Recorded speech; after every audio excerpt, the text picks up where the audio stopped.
I think undoubtedly what we're seeing in the broader economy is there's a significant reduction, I think, in consumer confidence, whether it's buying a car or an electrical item, whatever consumers are thinking about buying. I think we're seeing a significant reduction in confidence. And I think what we're seeing is actually consumers moving online to research those purchases and spend more time doing that. So certainly what we can see on our platform is before somebody actually configures a car and inquires with either an OEM partner or a dealership, that they're spending a lot more time consuming the content on YouTube and on the site. And I think that's inevitable, that if you are concerned about the state of the economy and you're less confident about buying that next car, then you're going to spend more time researching it, both in terms of the price point, the particular car, its features, the residual value.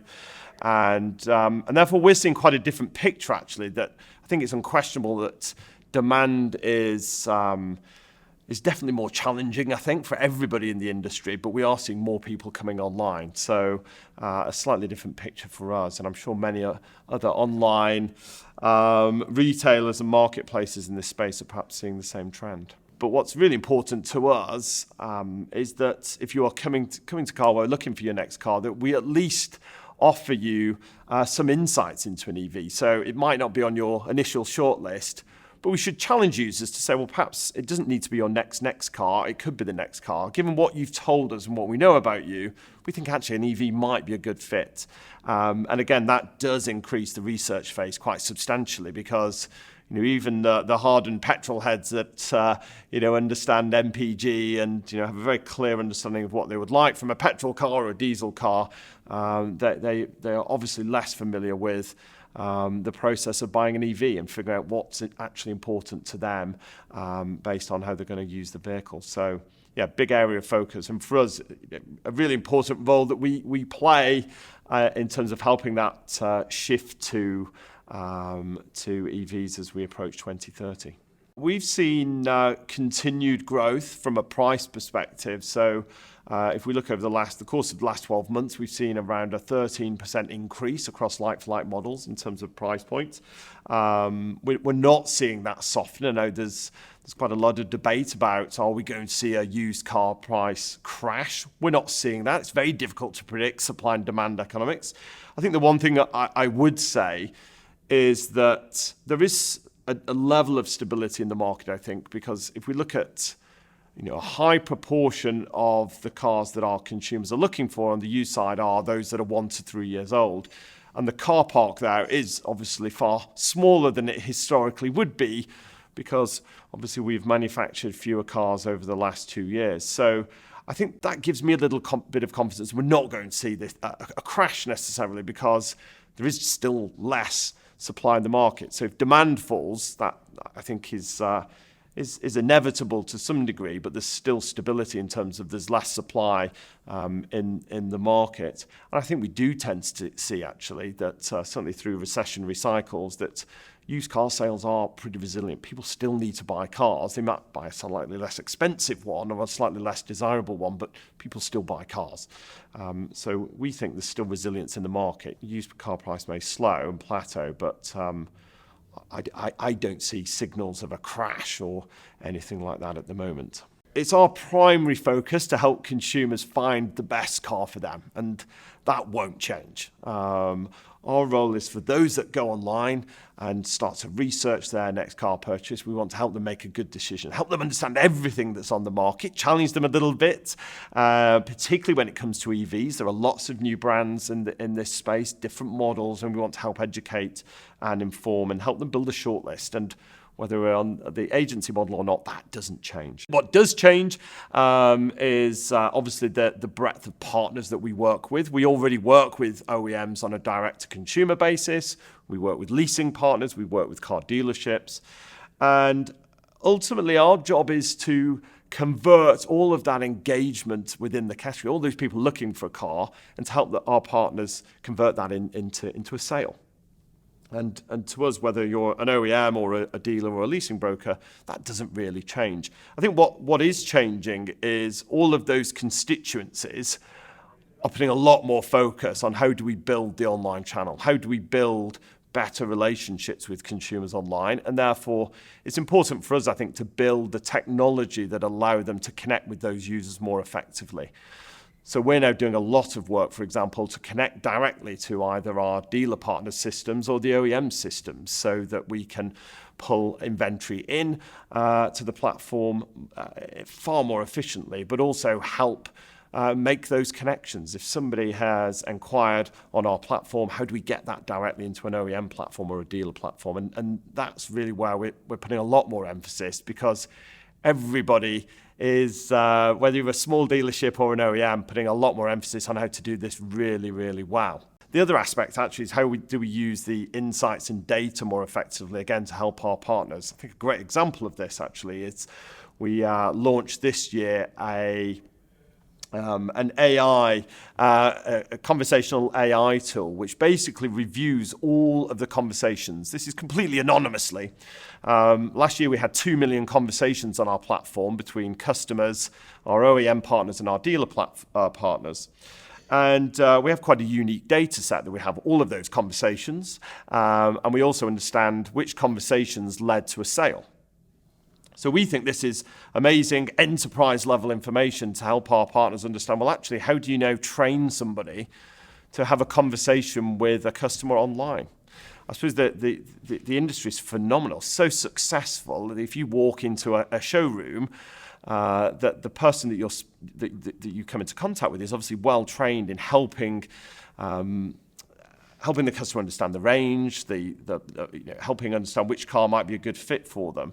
But it's very difficult to do that online. And so we're now trying to think about how do we use the data, how do we use the assets that we've got to help our partners do this more effectively. So I can tell them if a customer asks a particular question online, actually this is probably the best type of response that you might want to provide online. And it's often quite different to what you might do in a showroom environment where you are standing in front of somebody. So I think for me that the most exciting opportunity is that this is the last large consumer goods category to move online. Obviously, many categories have gone before us.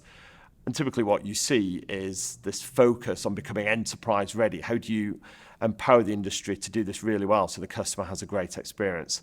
And I think the agency model will help accelerate that. I think it will raise the bar significantly, and we're really keen to respond to that. But in terms of that, doesn't change our business model. I suppose we're dealing with a broader range of partners. A significant area of investment at the moment is on our Sell Your Car business. So we've been operating in this space now for the past 18 months. We acquired a business called Whizzle back in early 2021.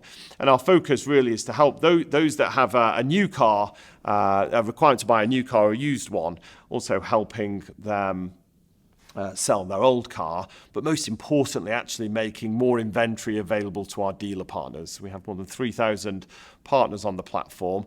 They are really, really keen to connect with consumers directly so that they can have additional sources of supply. And so this has been a big area of focus. And on the product front, one of the things that we're really keen to solve for is helping consumers appraise their car as simply as possible. So at the moment, we ask them to fill in a long form about the condition. We ask them to take lots of photographs. And it's important that we do that so that our dealer partners can assess, well, is this a car that I would want to buy? And how much should I offer for it? How do we make sure that the marketplace is super liquid and our partners can make good offers on good cars?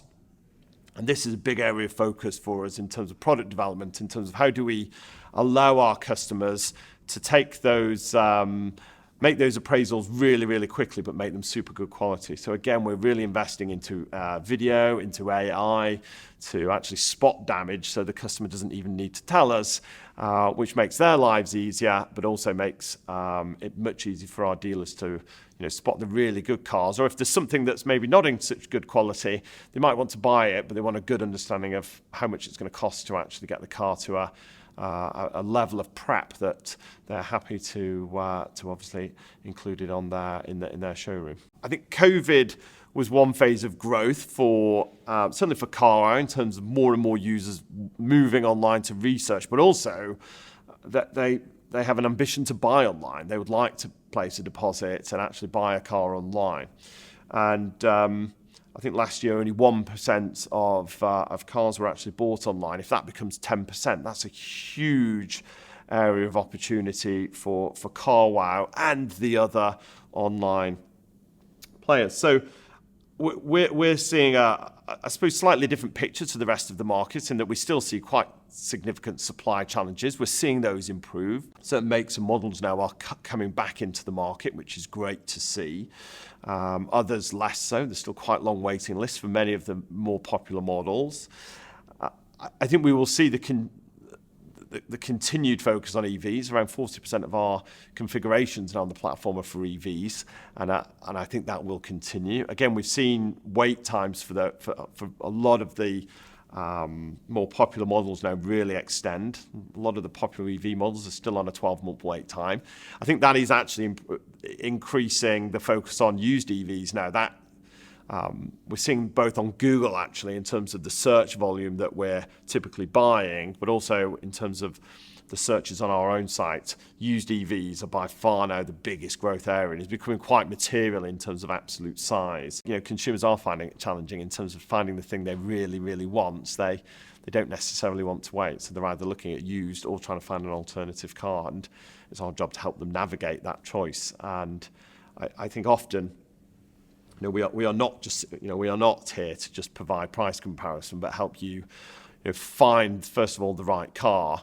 And I think certainly for the next 6 months, availability still plays a really important role in helping us recommend which car to actually look for. If you want something today or next week or next month, then we want to try and help you make that informed choice. I think it's an amazing time to be in this category. I think the transition to EV is an absolute catalyst for more and more consumers wanting to go online, to learn, to research. And I think our very own Matt Watson does a tremendous job at helping people navigate those choices.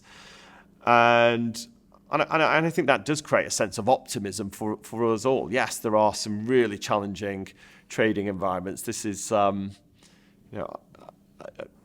think we are living through some pretty challenging economic times, or certainly we will be, I think, over the next 12 to 18 months. But I think the sector that we operate in, it becomes more important to consumers, either because they want to research and make sure that they're making the right choice, particularly if there's less consumer confidence in the category. And I think it's becoming more complex in terms of figuring out which car to actually buy. And those are problems that we relish and we're excited about, despite the background that is economically more challenging, I suppose. So still optimistic, and we love what we do in terms of helping both our partners and consumers. And I think, as we mentioned, more and more OEMs and dealers desperately want to tap into the shift to online, and we can't help but get excited about that.